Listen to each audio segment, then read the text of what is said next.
you will grab a hold of the rope and be dragged around the lake. The longer you hang on, the faster the helicopter will go, maxing out at over 40 miles per hour. All right, helicopter's up.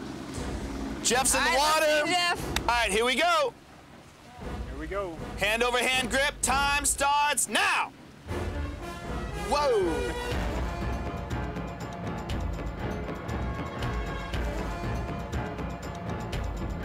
He is flopping around like a fish on a line. Look at him.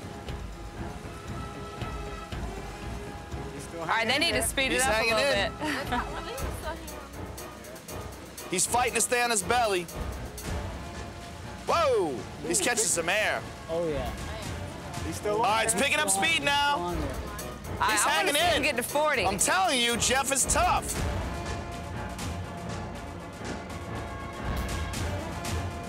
He flipped to his back. 45 seconds. Man, that dude is hitting hard. Look at the air he's catching. Oh, there he went. 52 seconds. Nice, there you go. All right. 52 seconds, Jeff. 52. How was it? Yeah, man, it's rough. I'm not gonna lie, it's rough out there.